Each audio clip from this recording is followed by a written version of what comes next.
Tamil cinema ಇಂಡಸ್ಟ್ರಿಯ great director Shankar ನಿರ್ದೇಶನದ ಮೊದಲ್ವನ್ ಅಥವಾ ಒಕೆ ಒಕ್ಕಡು ಸಿನಿಮಾದಲ್ಲಿ ನಮ್ಮ ಆಕ್ಷನ್ ಕಿಂಗ್ ಅರ್ಜುನ್ ಸರ್ಜಾ ಅವರು ಒನ್ ಡೇ ಸಿಎಂ ಆಗಿ ತಮಿಳುನಾಡು ರಾಜಕೀಯದಲ್ಲಿ ಎಷ್ಟೆಲ್ಲಾ ಚೇಂಜಸ್ ತಂದ್ರು ಅಂತ ನೀವು ಸಿನಿಮಾದಲ್ಲಿ ಖಂಡಿತ ನೋಡಿರ್ತೀರಾ ಅಲ್ವಾ. ಅದೇ ರೀತಿ ನಮ್ಮ ದಳಪತಿ ವಿಜಯ್ ಅವರು ಈಗ ತಮಿಳುನಾಡನ್ನ ರಿಯಲ್ ಆಗಿ ಚೇಂಜ್ ಮಾಡೋಕೆ ಹೊರಟಿದ್ದಾರೆ. ಇಷ್ಟು ದಿನ ಬೆಳ್ಳಿ ಪರದೆ ಮೇಲೆ ಅಬ್ಬರಿಸ್ತಾ ಇದ್ದ ಈ ಮಾಸ್ ಹೀರೋ ಈಗ ತಮಿಳುನಾಡಿನ ರಿಯಲ್ ಲೈಫ್ ಚೀಫ್ ಮಿನಿಸ್ಟರ್ ಆಗಿ ಅಸೆಂಬ್ಲಿ ಚೇರ್ ಮೇಲೆ ಕೂತಿದ್ದಾರೆ. 2026ರ ತಮಿಳುನಾಡು ಎಲೆಕ್ಷನ್ ನಲ್ಲಿ ವಿಜಯ್ ಅವರ ತಮಿಳಿಗ ವೆಟ್ರಿ ಕಳಗಂ ಪಾರ್ಟಿ ಎಲೆಕ್ಷನ್ ನಲ್ಲಿ ಗೆದ್ದು ಇತಿಹಾಸ ಸೃಷ್ಟಿ ಮಾಡಿದೆ. ಸಿನಿಮಾದಲ್ಲಿ ಸೂಪರ್ ಡೂಪರ್ ಹಿಟ್ ಕೊಡ್ತಾ ಇದ್ದ ಈ ನಟ ಇವತ್ತು ತಮಿಳುನಾಡಿನ ಜನರ ಕಷ್ಟ ಸುಖಗಳನ್ನ ಹತ್ತಿರದಿಂದ ನೋಡ್ತಾ ಇರೋ ರಿಯಲ್ ಲೈಫ್ ಲೀಡರ್ ಆಗಿ ಕಾಣಿಸ್ತಾ ಇದ್ದಾರೆ. ಈ ಎಲೆಕ್ಷನ್ ನಲ್ಲಿ ಯಾವುದೇ ಬಿಗ್ ಅಲೈನ್ಸ್ ಇಲ್ಲದೆ ಒಂಟಿಯಾಗಿ ಸ್ಪರ್ಧೆ ಮಾಡಿ ಬರೋಬ್ಬರಿ 108 ಸೀಟ್ಗಳನ್ನ ಗೆದ್ದು ಸಿಂಗಲ್ ಲಾರ್ಜೆಸ್ಟ್ ಪಾರ್ಟಿ ಆಗಿ ಬೆಳೆದಿದ್ದಾರೆ. ಇದು ಸಾಮಾನ್ಯ ವಿಷಯ ಅಲ್ಲ. ತಮಿಳುನಾಡಿನ ಇತಿಹಾಸದಲ್ಲೇ ಹೈಯೆಸ್ಟ್ ಅಂದ್ರೆ 85.1% ವೋಟಿಂಗ್ ಆಗಿರೋದು ಜನರ ಪೊಲಿಟಿಕಲ್ ಅವೇರ್ನೆಸ್ ಮತ್ತೆ ವಿಜಯ್ ಮೇಲಿರೋ ಕ್ರೇಜ್ ಅನ್ನ ತೋರಿಸುತ್ತೆ. ಅಷ್ಟೇ ಅಲ್ಲದೆ ಇವರ ಆಡಳಿತ ವೈಖರಿ ಇಡೀ ಇಂಡಿಯಾದಲ್ಲೇ ಈ ತರ ಲೀಡರ್ ಇಲ್ವಲ್ಲ ಅನ್ನೋ ಕ್ವಶನ್ ಕ್ರಿಯೇಟ್ ಮಾಡಿದೆ. ಇವತ್ತು ಪ್ರತಿಯೊಬ್ಬ ಕಾಮನ್ ಮ್ಯಾನ್ ಮನಸ್ಸಲ್ಲೂ ಇರೋ ಇನ್ನೊಂದು ಕ್ವಶನ್ ಏನಂದ್ರೆ ವಿಜಯ್ ನಿಜವಾಗ್ಲೂ ಇಂಡಿಯನ್ ಪಾಲಿಟಿಕ್ಸ್ಗೆ ಪ್ರಾಮಿಸಿಂಗ್ ಲೀಡರ್ ಆಗ್ತಾರಾ ಅನ್ನೋದು. ಯಾಕಂದ್ರೆ ಇವರು ತಮಿಳುನಾಡಲ್ಲಿ ಮಾಡ್ತಿರೋ ಡೆವಲಪ್ಮೆಂಟ್ ಪ್ರತಿಯೊಬ್ಬರ ಮನಸ್ಸಲ್ಲೂ ಭರವಸೆನ ಮೂಡಿಸ್ತಾ ಇದೆ. ಸ್ನೇಹಿತರೆ, ಅಧಿಕಾರಕ್ಕೆ ಬರೋದು ಒಂದು ಲೆಕ್ಕ ಆದ್ರೆ ಬಂದ ಮೇಲೆ ಕೆಲಸ ಮಾಡೋದು ಇನ್ನೊಂದು ಲೆಕ್ಕ ಅಲ್ವಾ. ಆದ್ರೆ ಸಿಎಂ ವಿಜಯ್ ಅವರು ಆಫೀಸ್ ತಲುಪಿದ ಕೆಲವೇ ದಿನಗಳಲ್ಲಿ ತಮಿಳುನಾಡಲ್ಲಿ ಗ್ರೌಂಡ್ ಲೆವೆಲ್ ಡೆವಲಪ್ಮೆಂಟ್ ಸ್ಟಾರ್ಟ್ ಮಾಡಿದ್ದಾರೆ. ಇತ್ತೀಚೆಗೆ ನಡೆದ ಅಸೆಂಬ್ಲಿ ಸ್ಪೀಚ್ ನಲ್ಲಿ ತಮ್ಮ ಗವರ್ಮೆಂಟ್ ನ ಮೊದಲ 40 ದಿನಗಳ ಬಿಗ್ ಅಚೀವ್ಮೆಂಟ್ ಗಳನ್ನ ಜನರೆದುರು ಇಟ್ಟಿದ್ದಾರೆ. ರೈತರ ಸಂಕಷ್ಟಕ್ಕೆ ಸ್ಪಂದಿಸಿರೋ ವಿಜಯ್ ಸರ್ಕಾರ ಬರೋಬ್ಬರಿ 14 ಲಕ್ಷಕ್ಕೂ ಹೆಚ್ಚು ರೈತರು ಮಾಡಿದ್ದ ಕೋಆಪರೇಟಿವ್ ಲೋನ್ ಗಳನ್ನ ಕಂಪ್ಲೀಟ್ ಆಗಿ ವೇ ಆಫ್ ಮಾಡಿದ್ದಾರೆ. ಅಂದ್ರೆ ಸಾಲ ಮನ್ನಾ ಮಾಡಿದ್ದಾರೆ. ಬಡವರ ಹಸಿವು ನೀಗಿಸೋಕೆ ಫೇಮಸ್ ಆಗಿದ್ದ ಅಮ್ಮ ಕ್ಯಾಂಟೀನ್ ಯೋಜನೆಗಳನ್ನ ಮತ್ತೆ ಸ್ಟಾರ್ಟ್ ಮಾಡಿರೋದು ನಿಜಕ್ಕೂ ಗ್ರೇಟ್ ಡಿಸಿಷನ್. ಅಷ್ಟೇ ಅಲ್ಲದೆ ಹಳ್ಳಿ ಹಳ್ಳಿಗೂ ಕುಡಿಯುವ ನೀರು ತಲುಪಿಸೋ ಜಲಜೀವನ್ ಮಿಷನ್ ಪ್ರಾಜೆಕ್ಟ್ಗೆ ಹೊಸ ಚೈತನ್ಯ ಕೊಟ್ಟಿದ್ದಾರೆ. ಹೆಣ್ಣು ಮಕ್ಕಳ ಮತ್ತೆ ಮಕ್ಕಳ ಸೇಫ್ಟಿಗೆ ಫಸ್ಟ್ ಪ್ರಯಾರಿಟಿ ಕೊಟ್ಟಿರೋ ಸಿಎಂ ವಿಜಯ್ ಅವರು ಸ್ಕೂಲ್ಸ್ ಮತ್ತೆ ದೇವಸ್ಥಾನಗಳ ಹತ್ರ ಇದ್ದ ಸುಮಾರು 717 ಬಾರ್ಗಳನ್ನ ಕಂಪ್ಲೀಟ್ ಆಗಿ ಕ್ಲೋಸ್ ಮಾಡಿಸಿದ್ದಾರೆ. ಇಷ್ಟೇ ಅಲ್ಲದೆ ಲೋಕಲ್ ಕರೆಂಟ್ ಪ್ರಾಬ್ಲಮ್ ಸಾಲ್ವ್ ಮಾಡೋಕೆ ಸ್ಪೆಷಲ್ ಪೆಟ್ರೋಲ್ ವೆಹಿಕಲ್ಸ್ ನಿಯೋಜನೆ ಮಾಡಿರೋದು ಜನರ ಮೆಚ್ಚುಗೆಗೆ ಕಾರಣವಾಗಿದೆ. ಕೇವಲ ಸಿನಿಮಾ ಡೈಲಾಗ್ಸ್ ಹೊಡೆಯೋ ನಟ ಅಲ್ಲ ನಾನು, ಗ್ರೌಂಡ್ ರಿಯಾಲಿಟಿಯಲ್ಲಿ ಕೆಲಸ ಮಾಡೋ ನಾಯಕ ಅಂತ ವಿಜಯ್ ಪ್ರೂವ್ ಮಾಡ್ತಾ ಇದ್ದಾರೆ. ಸ್ನೇಹಿತರೆ, ಇವತ್ತಿನ ದಿನದಲ್ಲಿ ಯಾವುದೇ ಗವರ್ಮೆಂಟ್ ಬಂದ್ರು ಭ್ರಷ್ಟಾಚಾರ ಅನ್ನೋದು ದೊಡ್ಡ ತಲೆನೋವಾಗಿರುತ್ತೆ. ಆದ್ರೆ ವಿಜಯ್ ಈ ವಿಚಾರದಲ್ಲಿ ತುಂಬಾನೇ ಸ್ಟ್ರಿಕ್ಟ್ ಆಗಿದ್ದಾರೆ. ತಮಿಳುನಾಡಲ್ಲಿ ಕರಪ್ಷನ್ ಫ್ರೀ ಅಡ್ಮಿನಿಸ್ಟ್ರೇಷನ್ ಕೊಡ್ಲೇಬೇಕು ಅಂತ ವಿಜಯ್ ಡಿಜಿಟಲ್ ಗವರ್ನೆನ್ಸ್ ಮೊರೆ ಹೋಗಿದ್ದಾರೆ. ರಾಜ್ಯದಲ್ಲಿ ನಡೀತಾ ಇರೋ ಕಾನೂನು ಬಾಹಿರ ಮಿನರಲ್ ಕ್ವಾರಿಂಗ್ ದಂಧೆಗೆ ಬ್ರೇಕ್ ಹಾಕೋಕೆ ಲೇಟೆಸ್ಟ್ ಡ್ರೋನ್ ಮಾನಿಟರಿಂಗ್ ಸಿಸ್ಟಮ್ ಜಾರಿಗೆ ತಂದಿದ್ದಾರೆ. ಇತ್ತೀಚೆಗೆ ಕರೂರ್ ಜಿಲ್ಲೆಯಲ್ಲಿ ನಡೆದ ಒಂದು ಬಿಗ್ ಪಬ್ಲಿಕ್ ಮೀಟಿಂಗ್ ನಲ್ಲಿ ಜನರಿಗೆ ಬಹಿರಂಗವಾಗಿ ಒಂದು ಮಾತು ಹೇಳಿದ್ದಾರೆ. ಯಾವುದೇ ಗವರ್ನಮೆಂಟ್ ಅಧಿಕಾರಿಗಳಿಗೆ ನೀವು ₹1 ಲಂಚ ಕೊಡಬೇಡಿ, ನಿಮ್ ಹಿಂದೆ ನಾನು ಸದಾ ಇರ್ತೀನಿ ಅಂತ ಧೈರ್ಯ ತುಂಬಿದ್ದಾರೆ. ಅಪೋಸಿಷನ್ ಪಾರ್ಟಿಗಳು ಟಿವಿಕೆ ಮೇಲೆ ಎಷ್ಟೇ ಆರೋಪಗಳನ್ನ ಮಾಡ್ತಾ ಇದ್ರು ವಿಜಯ್ ಮಾತ್ರ ತಲೆ ಕೆಡಿಸ್ಕೊಳ್ದೆ ಸೋಷಿಯಲ್ ಜಸ್ಟಿಸ್ ಕಡೆ ಗಮನ ಹರಿಸ್ತಾ ಇದ್ದಾರೆ.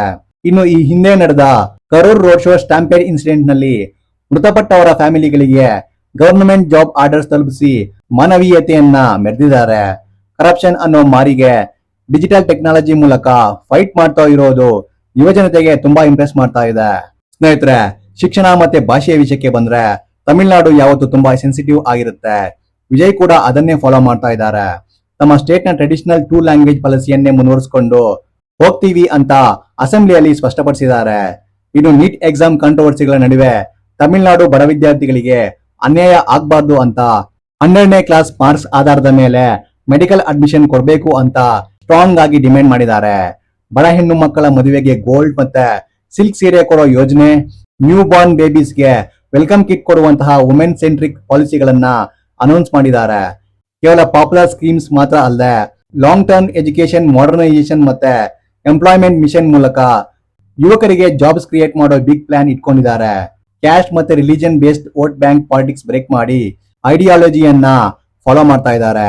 ಈ ಎಲ್ಲಾ ಪ್ರೋಗ್ರೆಸಿವ್ ಥಾಟ್ಸ್ ನೋಡಿದ್ರೆ ತಮಿಳುನಾಡು ಎಜುಕೇಶನ್ ಸೆಕ್ಟರ್ ನಲ್ಲಿ ಒಂದು ದೊಡ್ಡ ಕ್ರಾಂತಿನೇ ಶುರುವಾಗಿದೆ.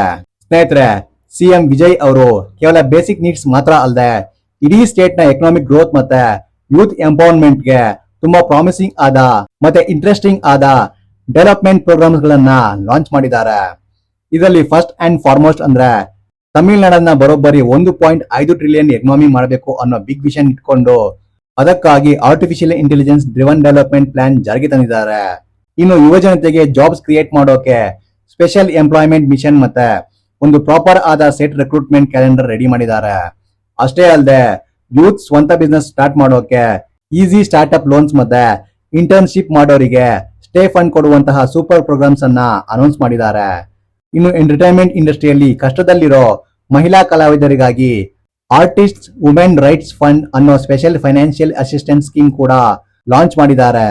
ಇದರ ಜೊತೆಗೆ ಪ್ರತಿಯೊಬ್ಬ ಬಡ ಕುಟುಂಬದ ಗೃಹಿಣಿಯರಿಗೆ ತಿಂಗಳಿಗೆ 2,500 ರೂಪಾಯಿ ಫೈನಾನ್ಷಿಯಲ್ ಹೆಲ್ಪ್ ಮತ್ತೆ ವರ್ಷಕ್ಕೆ 6 LPG ಸಿಲಿಂಡರ್ ಫ್ರೀ ಆಗಿ ಕೊಡ್ತಾ ಇದ್ದಾರೆ. ಇನ್ನು ಅಗ್ರಿಕಲ್ಚರ್ ಸೆಕ್ಟರ್ ನಲ್ಲಿ ರೈತರ ಬೆಳೆಗಳಿಗೆ ಹೈಯರ್ MCP ಅಂದ್ರೆ ಕನಿಷ್ಠ ಬೆಂಬಲ ಬೆಲೆ ಮತ್ತೆ ಕ್ರಾಪ್ ಇನ್ಸೂರೆನ್ಸ್ ಪ್ರೊವೈಡ್ ಮಾಡ್ತಾ ಇದ್ದಾರೆ. ಹಾಗೇನೆ MSME ಅಂದ್ರೆ ಸಣ್ಣ ಕೈಗಾರಿಕೆಗಳ ಡೆವಲಪ್ಮೆಂಟ್ಗೆ ಮತ್ತೆ ಡಿಫರೆಂಟ್ಲಿ ಏಬಲ್ಡ್ ಪೀಪಲ್ಗೆ ಹೈಯರ್ ಪೆನ್ಷನ್ ಕೊಡೋ ಪ್ರೋಗ್ರಾಮ್ಸ್ ಕೂಡ ಜಾರಿ ಮಾಡಿದ್ದಾರೆ. ಬಡ ವಿದ್ಯಾರ್ಥಿಗಳಿಗೆ ಹೈಯರ್ ಎಜುಕೇಶನ್ ಅಸಿಸ್ಟೆನ್ಸ್ ಮತ್ತೆ ರಾಜ್ಯದ ಎಲ್ಲಾ ಮನೆಗಳಿಗೂ ಫ್ರೀ ಎಲೆಕ್ಟ್ರಿಸಿಟಿ ಕೊಡುವಂತಹ ಅದ್ಭುತ ವೆಲ್ಫೇರ್ ಪ್ರೋಗ್ರಾಮ್ಸ್ ಮೂಲಕ ಸಿಎಂ ವಿಜಯ್ ತಮಿಳುನಾಡಲ್ಲಿ ರಿಯಲ್ ಡೆವಲಪ್ಮೆಂಟ್ ಅಲೆ ಕ್ರಿಯೇಟ್ ಮಾಡ್ತಿದ್ದಾರೆ. ಈ ಎಲ್ಲಾ ಡೆವಲಪ್ಮೆಂಟ್ ಪ್ರೋಗ್ರಾಮ್ಸ್ ಇಂದ ಇಡೀ ದೇಶದ ಕಣ್ಣು ಈಗ ತಮಿಳುನಾಡಿನ ಈ ಹೊಸ ಮುಖ್ಯಮಂತ್ರಿ ಮೇಲಿದೆ. ಸಿನಿಮಾ ಕೆರಿಯರ್ ನ ಹೈಯೆಸ್ಟ್ ಪೇಡ್ ಆಕ್ಟರ್ ಆಗಿದ್ದಾಗ್ಲೇ ಜನನಾಯಕನ್ ಸಿನಿಮಾ ಮುಗಿಸಿ ಕಂಪ್ಲೀಟ್ ಆಗಿ ಪಾಲಿಟಿಕ್ಸ್ ಗೆ ಬಂದಿರೋದು ಇವರ ಡೆಡಿಕೇಶನ್ ಅನ್ನ ತೋರಿಸುತ್ತೆ. ಇವತ್ತು ಇಂಡಿಯನ್ ಪಾಲಿಟಿಕ್ಸ್ ಗೆ ಬೇಕಾಗಿರೋದು ಬರೀ ಭಾಷಣ ಮಾಡೋ ನಾಯಕರಲ್ಲ, ಟೆಕ್ನಾಲಜಿ ಯೂಸ್ ಮಾಡಿಕೊಂಡು ಕ್ಲೀನ್ ಗವರ್ನೆನ್ಸ್ ಕೊಡೋ ಯಂಗ್ ಮೈಂಡ್ಸ್. ವಿಜಯ್ ಅವರ ಈ ಸ್ಪೀಡ್, ಕರಪ್ಷನ್ ವಿರುದ್ಧದ ಫೈಟ್ ಮತ್ತೆ ರೈತರು ಹಾಗೆ ಮಹಿಳೆಯರ ವೆಲ್ಫೇರ್ ಕಡೆ ಇರೋ ಕನ್ಸರ್ನ್ ನಿಜಕ್ಕೂ ದೇಶದ ಬೇರೆ ಲೀಡರ್ಸ್ಗೆ ಒಂದು ದೊಡ್ಡ ಎಕ್ಸಾಂಪಲ್ ಆಗ್ತಿದೆ. ತಮಿಳುನಾಡಲ್ಲಿ ಇವರು ಮಾಡ್ತಾ ಇರೋ ಇಷ್ಟೊಂದು ಡೆವಲಪ್ಮೆಂಟ್ಸ್ ನೋಡಿದ್ರೆ ಫ್ಯೂಚರ್ ನಲ್ಲಿ ಇವರು ನ್ಯಾಷನಲ್ ಲೆವೆಲ್ ಪಾಲಿಟಿಕ್ಸ್ ನಲ್ಲೂ ಒಂದು ಪ್ರಾಮಿಸಿಂಗ್ ಮತ್ತೆ ಇನ್ಫ್ಲೂಯೆನ್ಷಿಯಲ್ ಲೀಡರ್ ಆಗಿ ಬೆಳೆಯೋದ್ರಲ್ಲಿ ಯಾವುದೇ ಡೌಟ್ ಇಲ್ಲ. ಇಡೀ ಸೌತ್ ಇಂಡಿಯಾದಿಂದ ಹಿಡಿದು ದಿಲ್ಲಿ ತನಕ ದಳಪತಿ ವಿಜಯ್ ಅವರ ಪಾಲಿಟಿಕ್ಸ್ ಮೂವ್ಸ್ ಈಗ ಸಖತ್ ಸೌಂಡ್ ಮಾಡ್ತಾ ಇದೆ. ಒಟ್ನಲ್ಲಿ ವಿಜಯ್ ಅವರ ಈ ಆಡಳಿತ ವೈಖರಿ ಇಡೀ ದೇಶಕ್ಕೆ ಹರಡ್ಲಿ ಅಂತ ನಾವು ಹಾರೈಸೋಣ. ಈ ಬಗ್ಗೆ ನಿಮ್ಗೆ ಏನ್ಸುತ್ತೆ ಕೆಳಗಡೆ ಕಮೆಂಟ್ ಮಾಡಿ. ಈ ವಿಡಿಯೋ ನಿಮ್ಗೆ ಇಷ್ಟ ಆಗಿದ್ರೆ ಲೈಕ್ ಮಾಡಿ, ಶೇರ್ ಮಾಡಿ ಮತ್ತೆ ಸಬ್ಸ್ಕ್ರೈಬ್ ಮಾಡಿ. ನಮಸ್ಕಾರ.